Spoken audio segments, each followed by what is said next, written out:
आज मुझे बताइए किसकी गारंटी है जन्नती की? है कोई जो ये कहते मुझे मौत ईमान पे आएगी? है कोई जो ये कहते कब्र के सवालात से यूं निकल जाऊंगा?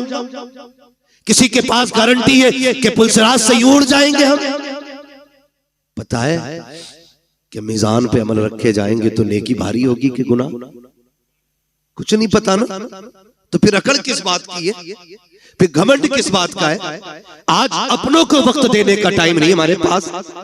3 मिनट अपनों की बात नहीं सुन सकते। माफ कीजिएगा, ऐसे बड़े होने से कोई बड़ा होना नहीं कि आपको अपनों से मिलने के लिए नीचे उतरना पड़े। आप हमेशा इतने छोटे रहिए कि जब कभी अपनों से मिलना पड़ा करे तो कदम नीचे न लाना पड़ा करे। ये याद रखिएगा, वरना ये तकलीफें आज मुआशरे को खाती जा रही है। इन चीजों ने आज मुआशरे को तबाह कर रखा है। मुझे बताया जाए, अल्लाह ने 5 भाई बनाए तो 5 बराबर तो नहीं होते ना।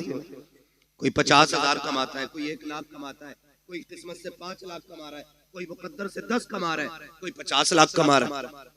लेकिन एक ऐसा है जो सिर्फ ठेला लगाता है। भाई वो भी नहीं कही, वो भी ठेला लगा रहा है। मुझे बताओ, एक बाप के 5 बेटे, एक 50 लाख कमा रहा है, एक ठेला लगा रहा है। बताओ कसूर किसका है? कोई कह सकता है कि ये जो ठेला लगा रहा है इसने कोई गुनाह किया था जिसकी वजह से इसको ठेला दिया गया? या जो एक साइन से 50 लाख कमा रहा है इसने कोई ऐसी नेकी की थी कि इसके एक साइन से 50 लाख पैदा होते चले जा रहे हैं? ऐसा तो नहीं होगा ना। जब सारे ही अल्लाह के बंदे हैं तो फिर ये फर्क किस लिए? तो फरमाया गया, याद रखना, खुदा किसी से लेके आजमाता है और खुदा किसी को दे के आजमाता है। किसी से लेके आजमाया जाता है, किसी को बोले, किसी को दे के आजमाया जाता है। तेरी मेरी खुराक कितनी? 1 रोटी, 2 रोटी, 3 रोटी, 5 रोटी, 10, बस। अगर बंदा कमा रहा है 50 रोटियों का तो फिर सोचना तो बनता है ना कि मेरी खुराक तो 10 रोटी थी, अल्लाह ने 50 का पैसा क्यों दिया? अगर ये ख्याल आए, फिर मुड़ के रिश्तेदारों को देखो, फिर मुड़ के खानदान को देखो, फिर पड़ोस को देखो, फिर लोगों की जरूरतों को समझो। अगर तेरे दरवाजे पे कोई जरूरतमंद रहता है, कभी एक वक्त का खाना उसे भी खिला दिया करो। अगर तुम्हारे पड़ोस में कोई गरीब रहता है, कभी उसके भी काम आ जाया करो। अगर तुम्हारे पड़ोस में ऐसे लोग रहते हैं कि जिनके पास दवा के लिए पैसे ना हो, तो अपने बच्चों के बर्गर पिज्जे छोड़ करके कभी किसी गरीब को दवा भी दिलवा दिया करो। लेकिन हो क्या गया कि अब अपनी कमाई की कसरत को अपना हुनर समझते हैं, फन समझ करके उसको तिजोरी में इकट्ठा करते हैं। और तुम्हें खुदा का वास्ता, अल्लाह कादिर मुतलक है, जैसा वो देना जानता है वैसा लेना जानता है। अगर देने पे आता है छप्पर फाड़ के देता है, अगर लेने पे आता है चमड़ियां उधेड़ के ले लेता।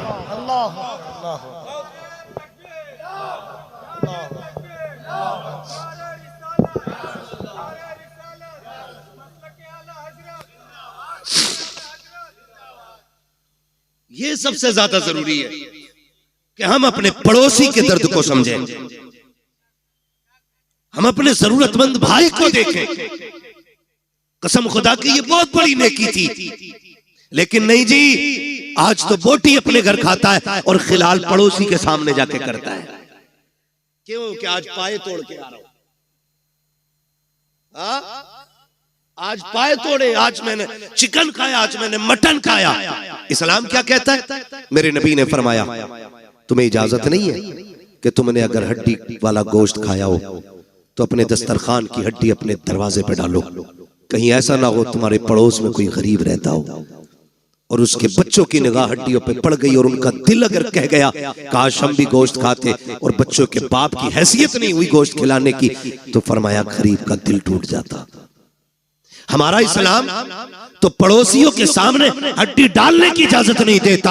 हम तो खिलाल इसलिए करते हैं ताकि मेरे चर्चे होने चाहिए, इसके दस्तरखान का आला खाना होता है, इसके बच्चे अच्छे से अच्छे खाया करते हैं। और तुम्हें खुदा का वास्ता हुजूर के दिए हुए दीन को समझने की कोशिश करें, पहचाने हमारा तरीका क्या होना चाहिए। आज हालात ये है कि नामवरी के लिए हम करोड़ों रुपए बेटों की शादियों में तो उड़ा दिया करते हैं, लेकिन जरूरतमंद लोग जाकर के हॉस्पिटल हॉस्पिटल में देखो 2-2 रुपए की दवा के लिए तरसते रहते हैं। काश उन्हें वक्त पे पैसा मिल जाता, शायद किसी को हार्ट की गोली मिल जाती, किसी का ब्रेन हेमरेज होने से बच जाता, किसी की किडनी बच जाती। लेकिन करे क्या, हमें सिर्फ अपना नजर आया, इसलिए कौम का बेड़ा गर्क होता जा रहा है। और हमने सारी जन्नत सिर्फ मस्जिदों में जाके ढूंढी है। और तुम्हें खुदा का वास्ता मस्जिदों में भी जाया करो, लेकिन कभी कभी हॉस्पिटल चले जाया करो। हो सकता है तेरे 100 रुपए से किसी गरीब की जान बच जाए। खुदा की कसम, अगर ऐसा हो गया काबे वाला भी राजी हो जाएगा, मदीने वाला भी। नारे तकबीर, नारे रिसालत, फैज़ाने पंजतन कॉन्फ्रेंस। सुभान अल्लाह। ये एक रस्म चल रही है, और अगर पहली बात तो करते ही नहीं, और करते भी हैं तो जलील करते हैं, जलील करते हैं, जलील। मैं 2-3 फोन मोहम्मद अली भाई आए कि आपको बुलाना चाह रहे हैं। क्यों? कहा हम इज्तिमाई शादी करेंगे इस बार। इज्तिमाई शादियां करें, अच्छी बात है, लेकिन कुछ अगले ही दिन ना, जिस दिन इज्तिमाई शादी थी, फोन पे अब तो सारी खबरें चलती, फोटो आ गया अखबार, 20 बच्चियां दुल्हन बनी, उन 20 बच्चियों के फोटो थे। मैं पूछना चाहता हूं, ये जो इज्तिमाई निकाह की लोग रस्में करते हैं ना, रस्में क्यों? ताकि किसी गरीब का भला हो जाए, यही तो नियत होती है ना। बोले हैं और होनी भी चाहिए, लेकिन आप फोटो देखो ना, कसम खुदा की एक बच्ची का मुंह पर नहीं था उठा। आप हमें बताएं, कभी किसी गरीब को जलील करने से पहले हमें यह ख्याल क्यों नहीं आता कि इसी लाइन में कल मेरी बेटी भी तो हो सकती है। आज जो ये गरीब लड़के दूल्हा बने हैं, इसमें मेरा बेटा भी तो हो सकता है। क्यों नहीं सोचते हम? अल्लाह के लिए बईद नहीं समझे, जरा सोचे। अल्लाह कादिर मुतलक है। अगर किसी की बात ना गवार गुजर जाए ना, तो जब वो जमीन में घुसेड़ता है ना, तो कोई बचाने वाला नसीब नहीं होता है। हुए नाम वर्बे निशा कैसे कैसे, जमीन खा गई आसमां कैसे कैसे। आज अखलाक नहीं हमारे पास। पहली बात तो मदद करने तैयार नहीं, और करते भी हैं तो जलील करते हैं हम, जलील करते हैं हम। आ रहा है रमजान शरीफ का महीना, बटेंगे इफ्तारियां अमीरों की चौखट पे, लगेगी लाइन गरीबों की गुर्बत का बनेगा तमाशा। बच्चियों को 2-2 घंटे धूप में बैठाया जाएगा, बेवाएं आके सुबह से लाइन में लग जाएंगी। सेठ साहब सहरी खा के जब सोएंगे ना, तो 12 बजे से पहले उठेंगे नहीं वो। उस लाइन में कितनी गरीब बच्चियां बैठे बैठे थक गई, इस अमीर ज़ादे हरामखोर को क्या पता। मत बांट ऐसी इफ्तारी, नहीं चाहिए तेरे घर का ऐसा राशन जो किसी गरीब की गुर्बत का तमाशा बनाए। बटेंगे कपड़े गरीबों को।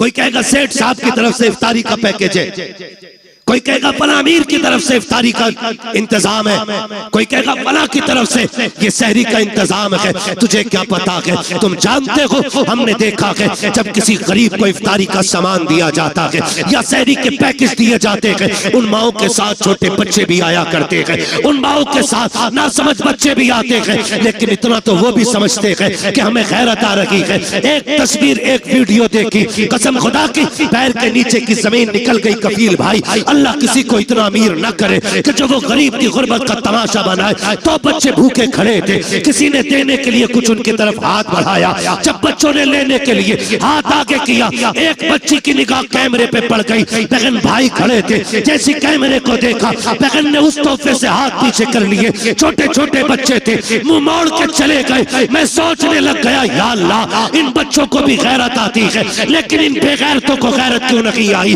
जब बच्ची के सामने कैमरा आया, उसने मुंह फेर लिया और उसने ये सोचा होगा हम फाके तो रह सकते हैं, लेकिन इज्जत का सौदा नहीं करेंगे। खुदा के वास्ते किसी की इज्जत को बमाल ना करना।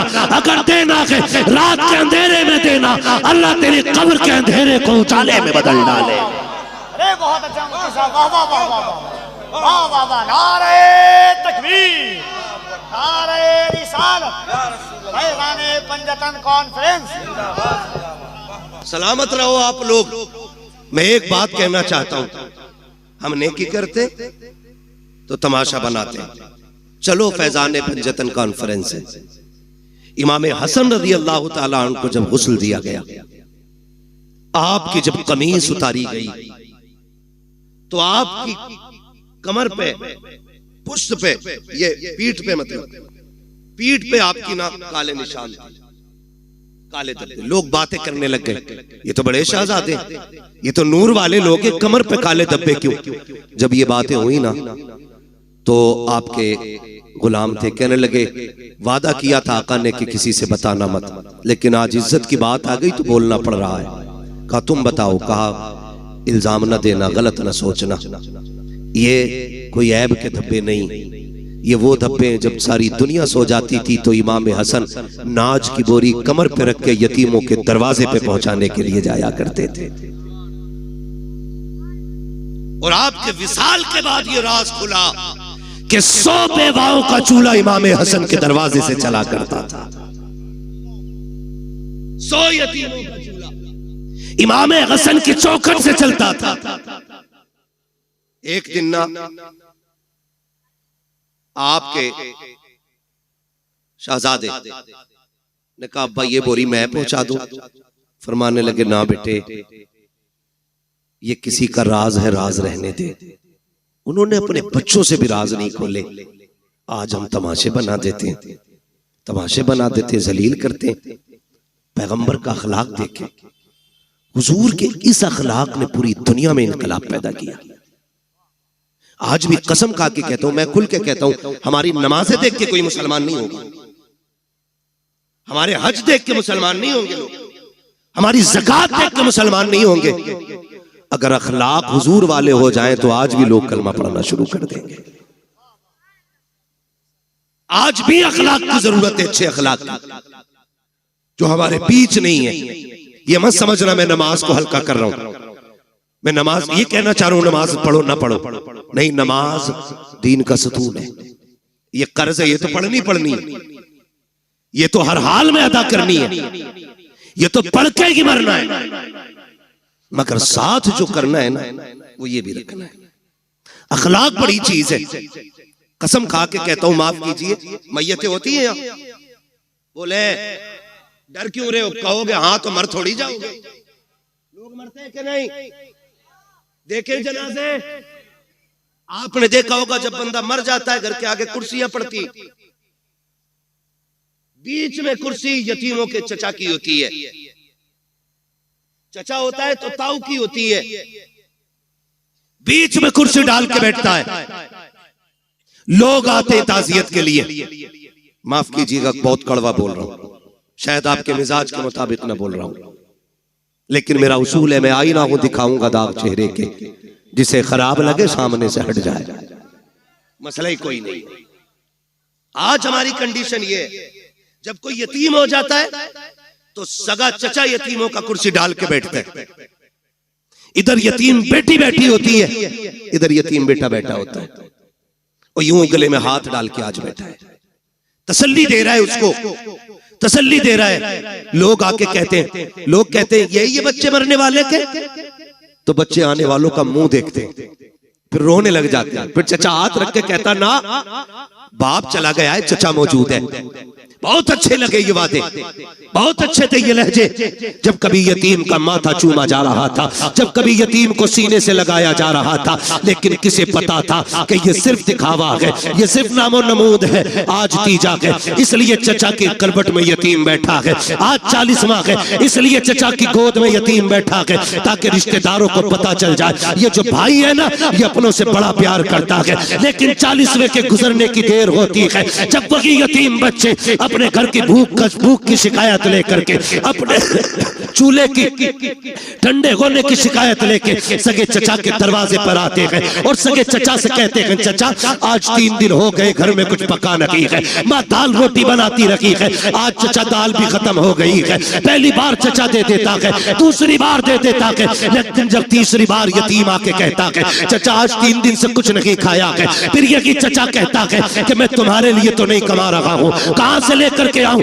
और कई बार तो इतने जालिम होते हैं भाई, जो सगे भतीजों से कहते हैं तुम्हारा बाप मर गया, तुम्हें हमारे ऊपर छोड़ के चला गया है, खुदा के वास्ते कभी यतीमों को ताने न देना, अगर देने हो तो कभी गले से ना लगाना, इसलिए कि हम जानते हैं यतीम गैरत वाले होते हैं। ये जो तुम्हारे दरवाजे पे आते हैं इसलिए नहीं आए कि इन्हें बेगैरती लेकर के आई है, ये तो इसलिए चले आए तूने उस दिन सर पे हाथ रख के कहा था भतीजे कभी जरूरत पड़ जाए तो दरवाजे पे आना, कभी कमी महसूस हो बाप की तो मुझे आवाज दे लेना। आज धक्के ना दे, या तो कल सीने से ना लगाता, या आज धक्के ना दे। तुझे क्या पता यतीमी का दर्द क्या होता है, तू क्या जाने बाप की जुदाई का दाग क्या होता है। उनसे पूछो जिन्होंने बाप को कब्रिस्तान पहुंचा दिया है। खुदा की कसम, जब ईद आती है जमाना हंसता है, यतीम रोया करते हैं। जब बकरीद आती है जमाना मुस्कुराता है, यतीम रोया करते हैं। खुदा की कसम, सेगरा बंधना बड़ी बात है, अगर बाप ना हो जमाना मुस्कुराता है,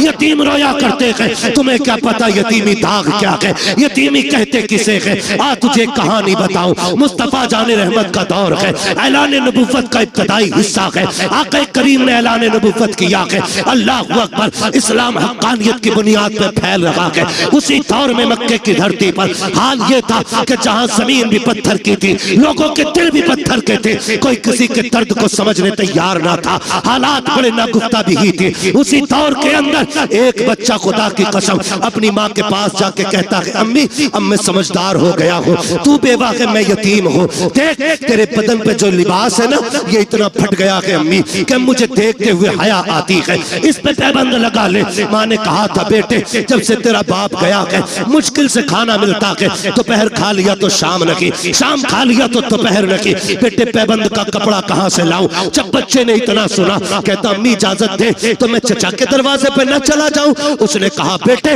ये मक्का है, यहाँ किसी को किसी के दर्द से मतलब नहीं है, ना जा, वहां से रोने के सिवा कुछ नहीं मिलेगा, दर्द मिलेगा और कुछ नहीं मिलेगा। बच्चा ने कहा माँ हो तो सकता है कि कभी मुझे देख के उसके सीने में भाई की मोहब्बत जाग जाए, ये भी तो हो सकता है मेरे चेहरे को देखे तो मेरे बाप की याद आ जाए। अम्मी इजाजत दे। माँ ने ना चाहते हुए भी बच्चे के इसरार पे बच्चे के सर पे हाथ रखा, बेटे अगर तू कोशिश करना चाहता है तो जा जाके कर ले। जब बच्चा चचा के दरवाजे पे आया, दरवाजे पे दस्तक दी, अंदर से चचा निकला, देखा भतीजा खड़ा है, कहा कैसे आए हो। उसने हाथ जोड़ के कहा देख आज तक वाकई में कट गई, हमने कभी रोटी नहीं मांगी, हमने पूरी जिंदगी काट दी, आज तक तुझसे सवाल नहीं किया। चचा एक मोहताजी ले आई है, मजबूरी में आना पड़ा है। कहा कौन सी मजबूरी। कहा मेरी माँ ने जो कपड़े पहन रखे हैं वो इतने फट चुके हैं कि बदन जगह जगह से दिख रहा है, इसलिए आया हूँ एक चादर दे दे ताकि माँ का बदन छुप जाए। जैसी इतनी बात बच्चे ने कही है, चचा ने धक्का दिया, कहा तेरा बाप मेरे ऊपर बोझ बना के गया था, नहीं है तुम्हारे लिए एक फूटी कौड़ी भी। बच्चे ने बदन झाड़ते हुए कहा सच कहा था मेरी माँ ने, यहाँ कोई किसी का दर्द सुनने वाला नहीं है। जब बच्चा रोता हुआ चला, रास्ते में हुजूर के सहाबी से मुलाकात हो गई, हाथ पकड़ा, कहने लगे बच्चे बात क्या है। उसने कहा मैं दर्द का मारा हूँ, मेरा दर्द मेरे सीने में रहने दे। कहा नहीं बता तो सही, शायद मैं तेरे काम आ सकूं। जब बच्चे ने इतनी बात सुनी है, कहता क्या करोगे, लोग रो के सुनते हैं, हंस के उड़ा देते हैं। उसने कहा बता तो सही बात क्या है, रोया क्यों है, हो सकता है तेरे मर्ज का इलाज मेरे पास हो। बच्चे ने सारी बात बताई। कहा माँ के बदन के कपड़े फट गए, सगे चचा से चादर लेने गया था, उसने धक्का दे के भगा दिया। जब इतना सहाबी रसूल ने सुना के मुस्कुराने लग जाते हैं। उसने कहा यार मैंने पहले कहा था, लोग दुख सुन के हंसा करते हैं, वाकई तूने वैसा किया है। सहाबी ने कहा था नादान, मैं तेरे दुख सुन के नहीं मुस्कुरा रहा हूँ। कहा फिर, कहा मुझे तेरे दुखों का इलाज मिल गया है इसलिए मुस्कुरा रहा हूँ। कहा कहना क्या चाहते हो। कहा तुझे जो चाहिए, एक चौखट ऐसी है जहाँ से कभी किसी को खाली नहीं लौटाया जाता है, अगर जाना है उस चौखट पे चला जा।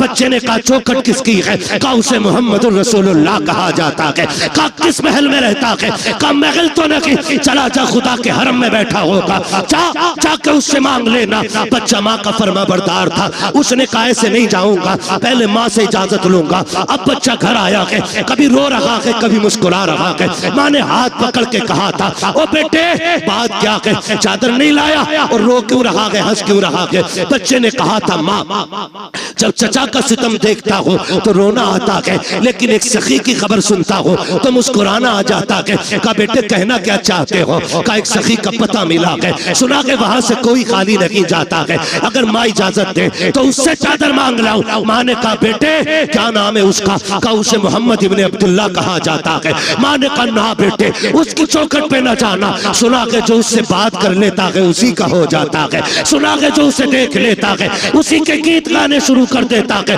और सुना ये भी है कि जो उसके पास जाता है वो उसे कलमा पढ़ा के छोड़ता है। जब बच्चे ने इतना सुना कहा था अम्मी तेरे सर की कसम खा के कहता हूँ इजाजत दे, मैं तेरा लाल हूँ, मैं कलमा नहीं पढ़ूंगा, अगर चादर ऐसे ही देंगे तो ले आऊंगा, लेकिन चादर के बदले में कलमा नहीं पढ़ूंगा। माँ ने कहा ठीक है फिर चला जा, लेकिन कलमा नहीं पढ़ना है। बच्चा आया दौड़ करके, मुस्तफा हरम में बैठे हैं, उसने आके कहा था या मोहम्मद इब्ने अब्दुल्ला। जैसी बच्चे ने इतनी आवाज दी है, नबी के तेवर नहीं बदले गए, नबी के चेहरे पे शिकन नहीं आई थी, ये नहीं सोचा था इस बच्चे ने नाम कैसे लिया। नबुव्वत वाली आंखें फिरी, मुस्कुरा के बच्चे को देखा। आका कहते क्या बात है बेटा? उसने कहा जरा इधर तो आइए। अल्लाह अकबर, बच्चा बुला रहा है।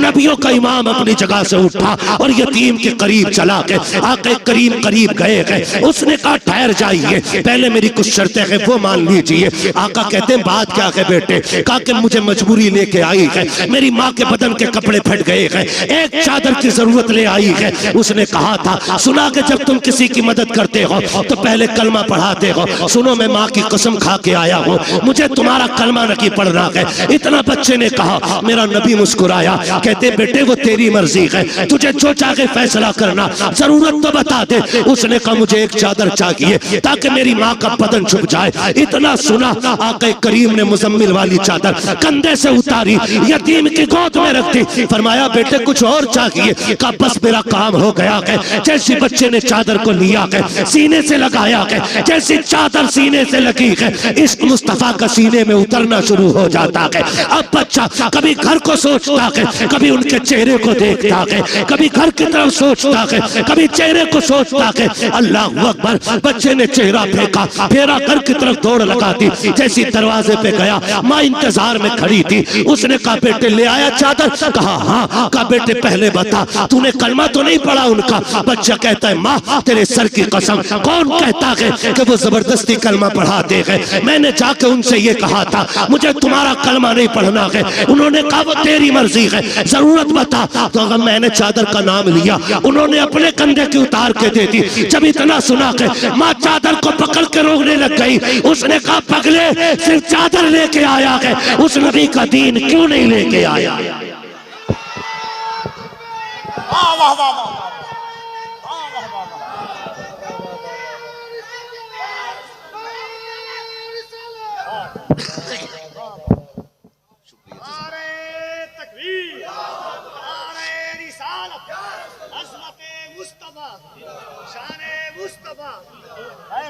पंजतन कॉन्फ्रेंस। उस्मान ने कहा था पगले खाली चादर लेके आया, उस नबी का दीन क्यों नहीं लेके आया? माँ मैं तेरा फर्माबरदार, तूने कहा था ना कलमा नहीं पढ़ना है। उसने कहा चल उस नबी की चौखट पे लेके चल, तू नहीं मुझे भी लेके चल। और जब माँ बेटी की उंगली पकड़ के हरम की चौखट पे आई, फिर बच्चे ने आवाज दी। हुजूर ने मुड़ के फिर देखा, आका करीम ने पूछा और क्या चाहिए? बरेली से आवाज आती आता है फकीरों पे उन्हें प्यार कुछ ऐसा, खुद भीख दे और खुद कहे मंगते का भला हो। मंगता तो है, मंगता कोई शाखों में दिखा दो जिसको मेरे सरकार से टुकड़ा ना मिला। आका कहते और क्या चाहिए? हाथ जोड़ लिए बेवा ने, आना आमीना के लाल, आ तेरे कदमों पे जान निसार करूं। हुजूर आ गए, क्या बात है? का सिर्फ चादर न दे, अपने दामन में जगह दे दे, अपने दामन में जगह दे दे। हुजूर फरमाते ऐसी क्या जल्दी आ गई? उसने कहा जहां अपने ठुकरा देते हैं वहां तूने सीने से लगाया है, वहां तूने सीने से लगाया है। उस औरत ने कहा था महबूब अब जीना है तो तेरे कदमों में जीना है। ओ यार मैं कहना चाहता हूँ जब ये अखलाक हमारे लोग देखेंगे इंशाअल्लाह, कल भी दीन बढ़ रहा था फिर से बढ़ना शुरू हो जाएगा इंशाअल्लाह, मगर शर्त है अखलाक हुजूर वाले होने चाहिए। क्यों यतीम के सर पे हाथ रखा और फिर क्यों उसे धक्का दे दिया? मेरा नबी तो गैरों के सर पे हाथ रख रहा है, गैरों के सर पे हाथ रख रहा है। आता है फकीरों पे उन्हें प्यार कुछ ऐसा, खुद भीख दे और खुद कहे मंगते का भला हो। अभी सुना नहीं शेर के अंदाज में कहा था, बताया था कि हुजूर ईद के दिन भी यतीम को सीने से लगाते हैं, ईद के दिन भी सीने से लगाते। हाथ जोड़ के पूछना चाहता हूँ, अमीर हो, शहजादो, पैसे वालों, अल्लाह तुम्हें अमीर रखे, तुम्हारी दौलत से कोई दुश्मनी नहीं, मगर सच बता, मेरा बेटा ईद के दिन, तेरा बेटा ईद के दिन 10,000 के कपड़े पहने और उसी दिन कलमा पढ़ने वाले का बच्चा ईद के रास्ते में चने बेचे, तो क्या तुझे हुजूर का दीन याद नहीं आता? क्या इस बच्चे का हक नहीं था ये भी ईद के दिन नए कपड़े पहने? क्या इस बच्चे को यह हक नहीं कि ये भी ईद के दिन 2 रकात के लिए ईदगाह में जाए? क्या ये आज भी चने बेचेगा, आज भी खिलौने बेचेगा, आज भी इसके हिस्से की खुशियां नहीं?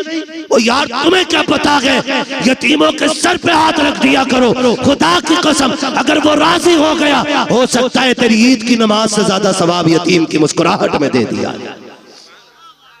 ये भी तो हो सकता है। अजर का मालिक अल्लाह है, वो जिस अजर से चाहे राजी होकर के सवाब ज्यादा दे दे। उसके खजानों में कमी कमी कमी नहीं है। हुजूर यतीम को सीने से लगा रहे। अजमेर वाले को सारे ही जानते ना, अजमेर वाले बाबा को सुनाने अपनी बर्बादी के अफसाने कहा जाते, तेरा दर छोड़कर ख्वाजा ये दीवाने कहा जाते, हमेशा भीख हमने तो इसी चौखट से पाई है, हम अपना दामन उम्मीद फैलाने कहा जाते। सारे ही जानते अजमेर वाले आका को। सुने बात याद आ गई, सरकार गरीब नवाज जब छोटे थे ना, अम्मी ने नए कपड़े पहना के ईदगाह के लिए भेजा। जब निकले ना, ईद की नमाज पढ़ने आए तो नए कपड़े थे। रास्ते में यतीम बच्चा खड़ा था, उसके कपड़े फटे पुराने थे, कंधे पे हाथ रखा। क्यों ना रखता, करीम इब्ने करीम है, सखी इब्ने सखी, ये नस्ल करीमों की लजपाल घराना है ना। कंधे पे हाथ रखा, यार तूने क्या उलिया बना रखा है, तूने ही नए कपड़े नहीं पहने? बच्चा रो के कहता, मेरा कोई भी नहीं है, मेरा कोई भी नहीं है। कौन नए कपड़े पहना था? न माँ है न बाप है, मैं लावारिस हूँ। कंधे पे हाथ रखा का फरमाने लगे, हम हैं ना, फिर लावारिस कैसा है? कहा आप ईद पढ़ने जा रहे हैं, इतनी जल्दी क्या करेंगे? फरमाने लगे, ठीक है, एक काम कर, 2 तेरे कपड़े पुराने हैं, 2 मेरे कपड़े नए हैं। ऐसा कर, अपनी कमीज मुझे दे दे, मेरी कमीज तू ले ले। एक तेरा नया हो जाएगा, एक मेरा नया हो जाएगा। एक तेरा पुराना हो जाएगा, एक बोल सकते, एक तेरा पुराना हो जाएगा, एक मेरा पुराना हो जाएगा। कपड़े बदल लिए। घर आए, माँ ने बेटे का हाल देखा। मोइन जी, अम्मी का 2 नए पहन के गया था, एक पुराना किधर से पहन के आया? का अम्मी, एक गरीब खड़ा था, उस पे कपड़े नहीं थे, उसकी कमीज मैंने ले ली और अपनी कमीज उसे दे दी थी। तब माँ ने कहा था, मेरे लाल तू बड़ा गरीब नवाज है। आज तक दुनिया गरीब नवाज कह रही है, आज तक दुनिया गरीब नवाज कह रही है। हाथ जोड़ के कहना चाहता हूं, खुदारा अपनों के दर्द बांटो। आज दर्द बिखरे पड़े हैं, जलसों की कमी नहीं है, महफिलों की कमी नहीं है, खतीबों की शोरा की कमी नहीं है, मेरे जैसे कितने निकम्मे फिर रहे हैं। आज कमी है तो अहले दिल की कमी है, आज कमी है तो दर्द समझने वालों की कमी है। हाँ, अगर किसी का दर्द देख के तेरी आंख में आंसू ना आए तो फिर जाके रात को लेट के सोच, लुक़्मे हराम के है, ये तरबियत अच्छी नहीं हुई है। खुदारा रवैये अच्छे करें, हम तो अपनों के ना हो सके, गैरों से क्या उम्मीद, गैरों को क्या उम्मीद हमसे होगी? दर्द बांटने के आदी बने, एक दूसरे को प्यार बांटे, एक दूसरे को मोहब्बतें बांटे। आप देखें तो सही, आप जिंदगी के हालात देखें और बख्शिश देखें, नवाजिशें देखें, आप कैसे कैसे नवाजा जाता है। बात बढ़ जाएगी, क्योंकि अभी एक मुकम्मल शायर को सुनना है हमें और आपको, ठीक है ना। बात 3 बजने को आ गए हैं, ठीक है, किसी को कहीं जाना है, किसी को कहीं जाना है, लेकिन जाने से पहले एक दुआ के उजाले अपनी यादों के हमारे साथ रहने दो, न जाने किस गली में जिंदगी की शाम हो जाए। जाना नहीं है तुम्हें, तवज्जो है सारे लोगों की। करूं बात आगे, दर्द बांटा करो, एक दूसरे की जरूरत समझा करो, एक दूसरे की जरूरत समझा करो। अभी पढ़ दो, ये शजरा तो आने से पहले ही फरमाइश आ गई थी। मैसेज पहुंच जाते हैं पहले ही, अरे वो शजरा जरूर सुनाना। कभी कभी मन में आता खाली शजरा सुनाओ निकल ले, है ना। चलिए खैर, आपकी मोहब्बत है, मैं बात पूरी करने लगा हूं। कहते हैं जरा या रसूल अल्लाह। जितने थक गए हैं वो आहिस्ता से, और जो अभी नहीं थके वो कहते हैं जोर से या रसूल अल्लाह। माशाल्लाह कोई थका ही नहीं है, कोई थका ही नहीं। अल्लाह आपको सलामत रखे, आप देखें हालात, हालात हुजूर से जब कोई कहता ना मैं यतीम हूं, तो हुजूर सर पे हाथ रख के उसके रोने लग जाते थे। साहबा ने पूछा, हुजूर यतीम के साथ आप ये प्यार करते हैं और रोने लग जाते हैं? फरमाते हैं, जब किसी यतीम को देखता हूं ना, मुझे अपना दौर याद आ जाता है। इसलिए आपसे मेरी गुजारिश है, अल्लाह तौफीक दे, अपने रिस्क में यतीमों का हिस्सा रखिएगा, अपने हिस्से में, अपने रिस्क में बेवाओं का हिस्सा रखिए और अल्लाह के नाम पे तिजारत कीजिए। कसम खा के कहता हूं, कलकत्ता के समंदर की मछली भी आपको उतना नफा नहीं देगी जितना रब के नाम पे की गई गरीब से तिजारत आपको नफा दे जाएगी। ये याद रखिएगा, लोग समझ नहीं पाते इन पे इतने पैसे क्यों आ रहे हैं, इन पे इतने क्यों आ रहे हैं। ये तो देखिए लगा किधर रहा है, कोई तो अमल होगा ना। पूछ कभी तन्हाई में आकर के क्या करते हो जी, तो कोई ना कोई ऐसा अमल इन लोगों का जरूर मिलेगा जो पता चलेगा कि वो अल्लाह से तिजारत करके बैठे हैं। खुदा आपको सलामत रखे। ये नस्ल करीमों की लजपाल घराना है। हुजूर ने सबसे प्यार किया। सहाबा फरमाते, औरत आ गई, सारे लोग उसको पागल कहते थे। बहुत देर तक हुजूर से बात करती रही। जब वो चली गई तो सहाबा ने कहा, हुजूर आपका वक्त बड़ा कीमती है और आप एक पागल औरत से इतनी देर तक बात करते रहे। मेरे नबी ने मुस्कुरा के कहा, दुनिया उसे पागल समझ कर ठुकराती है, क्या मैं भी उसे मुंह न लगाऊं? आका फरमाते हैं, जिसे कोई सीने नहीं लगाता उसे आमिना का लाल सीने से लगाने के लिए आया है। ये अखलाक पैदा करे, ये दिलों में गुंजाइश पैदा करे, अपनों के लिए जगह बनाए। और खैर रह गई हुजूर की बात, हमसे उनकी बराबरी तो नहीं हो सकती। उनकी नकल करने की कोशिश करें। अगर नकल भी मकबूल हो गई तो इंशाअल्लाह बख्शिश की जमानत हो जाएगी, बख्शिश की जमानत हो जाएगी। ये कोशिश कीजिएगा, वरना उनकी सखावत हातिम ताई का पोता, हातिम ताई का पोता इमाम हसन से मुलाकात हो गई। हातिम ताई के पोते चेहरा देख के कहने लगा, पहली मुलाकात थी, उसने पूछा यार ये किसी बादशाह का बेटा है क्या? कहा क्यों? कहा चेहरा बता रहा कि जैसे महलों में पला है। किसी ने कहा नहीं, ये बादशाह का नहीं, नबी की बेटी खातून जन्नत फातिमा ज़हरा का बेटा है। उसने जब इतना सुना कि हुजूर का नवासा है, वो आया करीब और कंधे पे आके हाथ रखा, कहने लगा मुझे पहचाना? अब ये कितने बेनियाज लोग हैं। कहने लगे तुझे पहचानने से मतलब भी क्या, हम क्यों पहचाने? उसने कहा मैं हातिम ताई का पोता। तो आपने फरमाया होगा। कहने लगे आप अपना तारुफ कराएं। फरमाने लगे हमें तारुफ की जरूरत नहीं, हमें कायनात का जर्रा जर्रा जानता है। वो और चिढ़ गया। उसने कहा अच्छा ये बताओ, तुम्हारे दादा बड़े थे कि मेरे दादा बड़े थे? तो आप फरमाते तेरे दादा को कौन जानता है, मेरे नाना के चर्चे तो अर्शों पे हुआ करते हैं। चुप हुआ। उसने फिर सोचा अगली बात क्या कहूं। उसने जो अगली बात इमाम हसन से कही ना, कहने लगा अच्छा ये बताइए क्या आप जानते मेरे दादा की सखावत के किस्से कितने मशहूर हैं? फरमाने लगे कितने मशहूर हैं? उसने कहा दुनिया जानती है, मेरे दादा के महल के 7 दरवाजे थे। कितने बोले? 7 दरवाजे। फिर का सखी इतने बड़े थे कि अगर फकीर आता पहले दरवाजे पे आता, वहां से भी भीख दे दी जाती। फिर वही फकीर दूसरे दरवाजे पे आता। का इतना सखी था मेरा दादा कि धक्का नहीं देता, भीख देता था। का फिर वही फकीर तीसरे दरवाजे पे आता। का फिर धक्का नहीं मिलता, भीख मिलती। का एक एक करके 7 दरवाजों पे जाता था, भीख दी जाती थी। का मेरा दादा इतना सखी था, 7 दरवाजों से भीख देता था। मेरा इमाम मुस्कुरा के कहता ये भी कोई सखावत है? उसने कहा कहना क्या चाहते हो?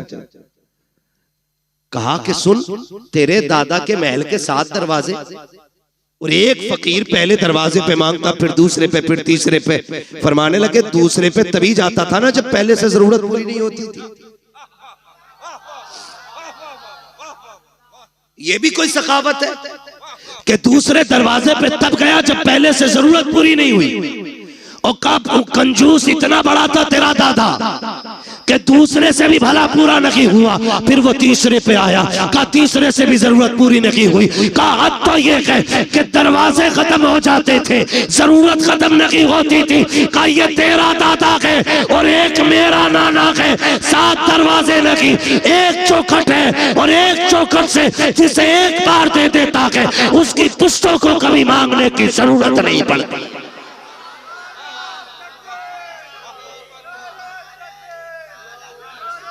नारे तकबीर, नारे रिसालत, फैज़ाने पंजतन कॉन्फ्रेंस। सुभान अल्लाह, क्या बात है मुफ्ती साहब। कौन देता है देने को मुंह चाहिए, देने वाला है सच्चा, देने वाला है सच्चा हमारा नबी।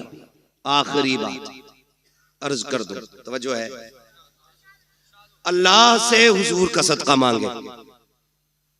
फक्र, फाका, भूख, तंगदस्ती कभी आ जाए तो हराम की तरफ हाथ नहीं बढ़ाएंगे इंशाअल्लाह। सारे वादा करें इंशाअल्लाह कभी हराम की तरफ हाथ नहीं बढ़ाएंगे। फाका कर लेना, फाका कर लेना। फाका करना ऐब नहीं है, हराम का एक दाना खाना भी ऐब होता है। जिस तरह गलत दवा डालने से फसल तबाह हो जाती है, उसी तरह गलत रोजी खिलाने से नस्ल तबाह हो जाती है। इसलिए कभी हराम नहीं खाना। हलाल की बरकत ही अलग होती है। हलाल के लुक्मे खाने वालों की नस्लें कभी फरीद बनती हैं, कभी निजाम बनती हैं, कभी बख्तियारे काकी बनती हैं, कभी साबिरे कलियरी बनती है, कभी अहमद रजा बनती है, कभी मुस्तफा रजा बनती है। हाँ, ये हलाल खाने वालों की नस्लों की बरकत है।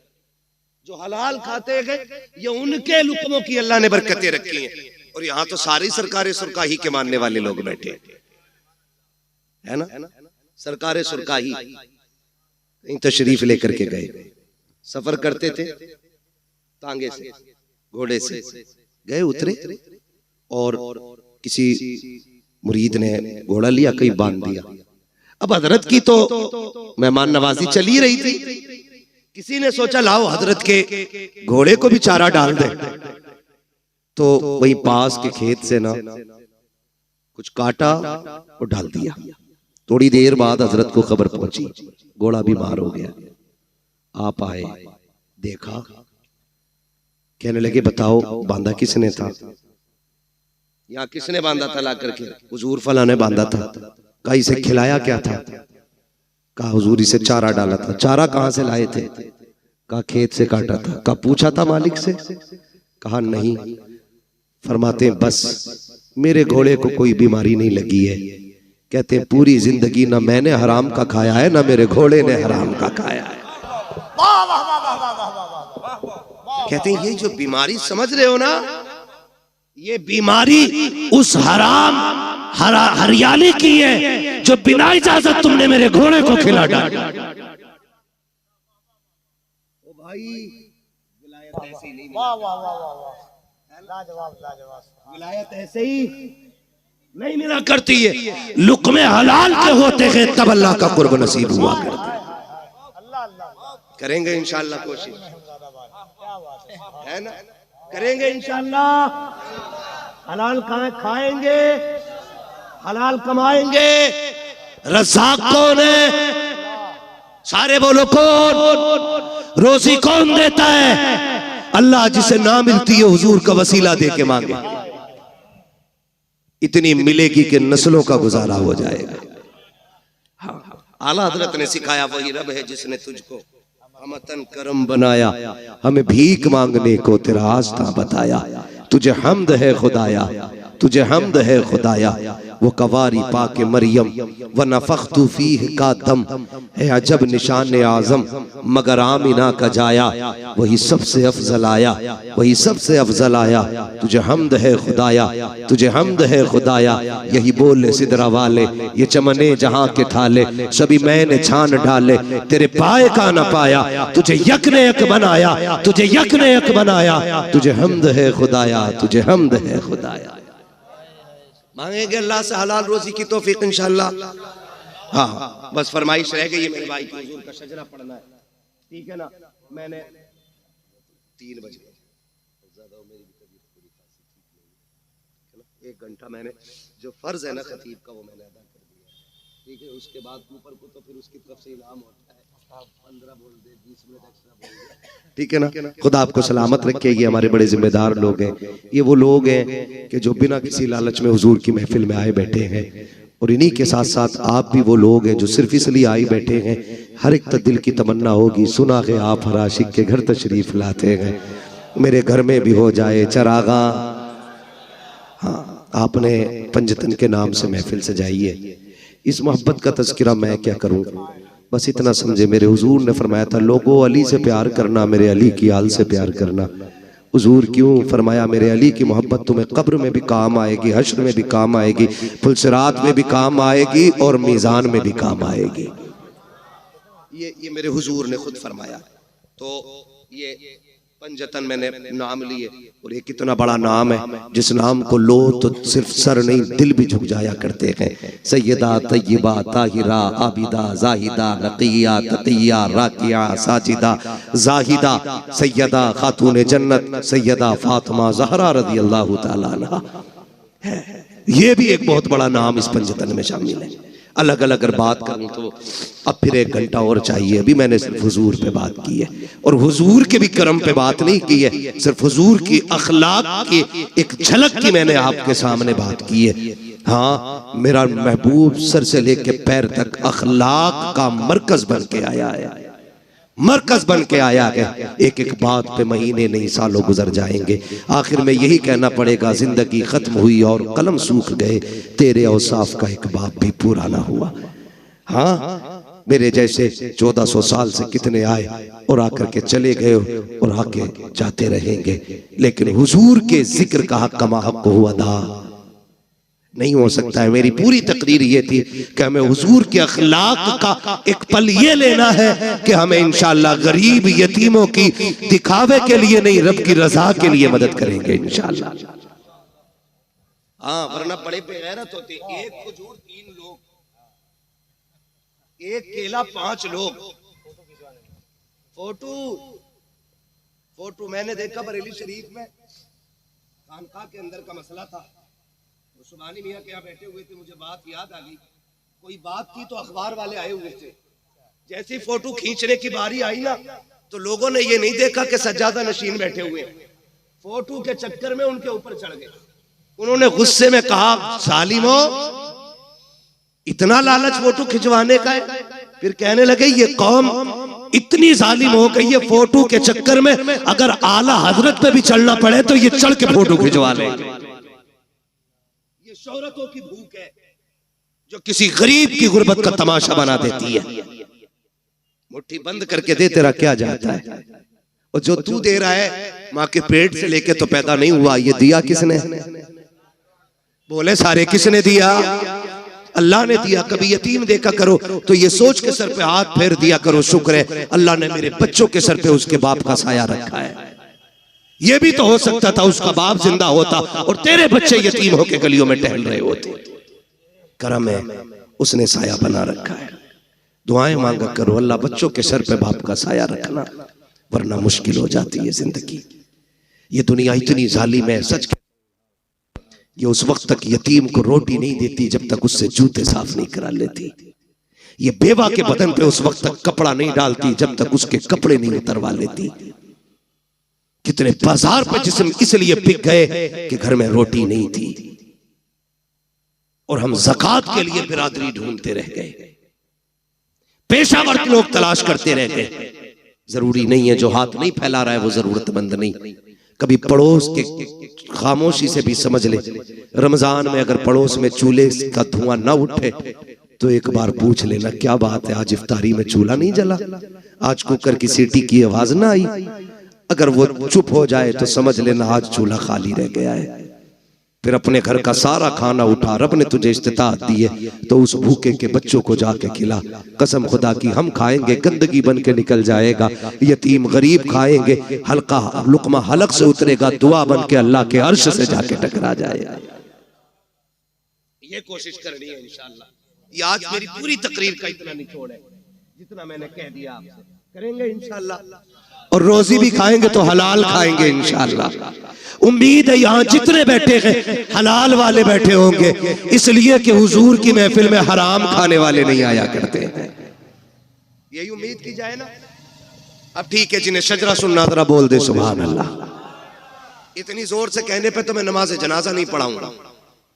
आप तो शजरे की बात कर रहे हो। ऑपरेटर साहब ईमानदारी से अब इसकी आवाज बढ़ा दो।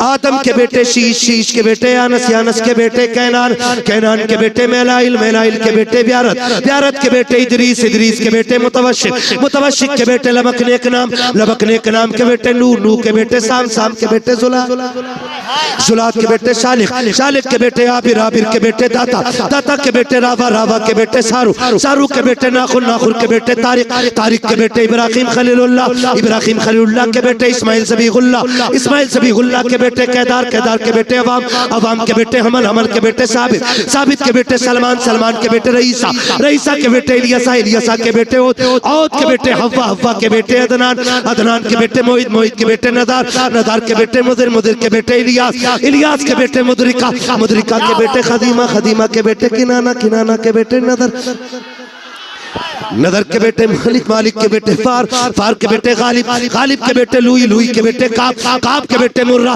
मुर्रा के बेटे किलाब, किलाब के बेटे कुसई, कुसई के बेटे अब्दे मनाफ, अब्दे मनाफ के बेटे हाशिम गए, हाशिम के बेटे अब्दुल मुत्तलिब गए, अब्दुल मुत्तलिब के बेटे अब्दुल्लाह गए, अब्दुल्लाह के बेटे मोहम्मदुर रसूलुल्लाह। सुभान नारे तकबीर, नारे रिसालत, अज़मते मुस्तफ़ा, खानदाने मुस्तफ़ा, नस्ले मुस्तफ़ा, नारे हैदरी, फैज़ाने पंजतन कॉन्फ्रेंस।